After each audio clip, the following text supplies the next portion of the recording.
আর এখানে এত হাজার হাজার মানুষ, তিনি মানুষের ঠেলায়, মানুষের ওই যে বেশি মানুষ যেখানে কিচ্ছা কাহিনী বিভিন্ন অলিক ঘটনা বলতেছে, এই মজলিসে বসেছেন। এখন ঘর থেকে বের হয়েছেন এলমেদিন শিখবে। এখন এত সুন্দর ঘটনা শুনে মজা পেয়ে উনি চলে গেছেন। দুরূদ শরীফ পরে ইশারার নামাজের পর যখন ঘুমালেন, স্বপ্নে আমার নবীর সাথে দিদার হয়ে গেল। আমার নবী বিখ্যাত তাহাবী ইবনে শিরিনকে বলছি, ইবনে শিরিন তুমি আজকে বসরার জামে মসজিদে গিয়েছো? জি ইয়া রাসূলুল্লাহ। তুমি গিয়া বসলা কিচ্ছা কাহিনী বলে গল্প গুজব এর মজলিসে?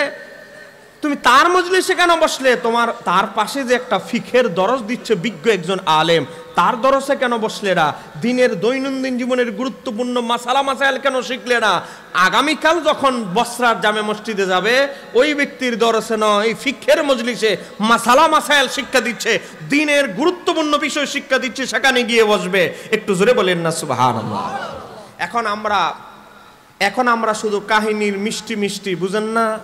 আপনাদের চট্টগ্রামে এমন বক্তা পাওয়া যায়, শুধু এমনভাবে হাসাবে, বিভিন্ন আজগবি এমন গল্প বলবে, হাসতে হাসতে ফেট ব্যথা।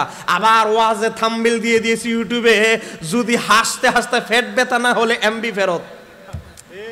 আমি যদি ভুয়া কথা বলি ইউটিউবে সার্চ দেন, এখন আমার সামনে সার্চ দিবেন, কোমো খুজুরের এমন হাসির ওয়াজ, হাসতে হাসতে ফেট ব্যথা না হলে এমবি ফেরত। এখন আপনি বলেন আজকে কি চলতেছে? আজকে কি চলছে? একটা বই আমি বলবো, বিশেষ করে যারা মাদ্রাসার ছাত্র, এটা মাদ্রাসা, আল্লামা মুফতি আমজাদ আলী জালালউদ্দিন আমজাদি রহমাতুল্লাহ একটি কিতাব আছে, এলেম আর ওলামা, এটা পড়বেন। সেখানে তিনি আলেমদের আদব তুলে ধরেছে। একজন আলেমের এক নাম্বার বৈশিষ্ট্য হলো তার চেহারায় ক্রন্দের প্রতিচ্ছবি বেশি দেখা যাবে, কাঁদবে বেশি, হাসবে কম। যে হুজুর হাসাইতে হাসাইতে পেট ব্যথা করে ফেলে, আবার বলে না হাসলে এমবি ফেরত, এর থেকে দিন শিখতে পারবেন না। হয়তো কৌতুক শিখে হাসতে হাসতে হাতে ঘরে যাবেন, কলব যাবে মরে। এই কথা বলেন না কেন? ঠিক কি না? দাওয়াত দিলে দিবেন, না দিলে নাই। আমার দাওয়াতের এত দরকার নাই। লেখক মানুষ আছে, বৈশা বৈশা বাসায় বই লিখবো।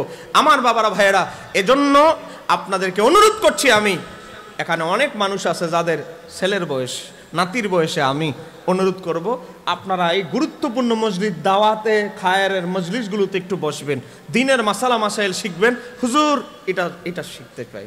হুজুর আমি তো তাসাউদটা ভুলে গেছি, একটু ঠিক করে দেখেন তো আমারটা ঠিক আছে কিনা। হুজুর দোয়ায় কোনটা ভুলে গেছি, দেখেন তো আমারটা ঠিকঠাক আছে কিনা। একটু দৈনন্দিন মাসালা শিখেন।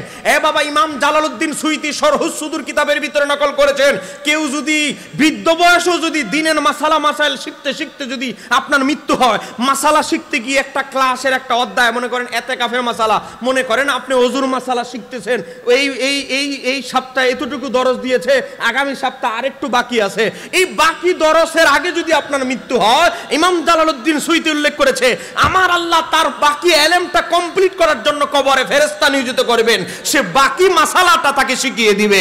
একটু জোরে বলেন না সুবহানাল্লাহ। বলেন এলমেদিন শিক্ষার ফজিলত আছে না নাই?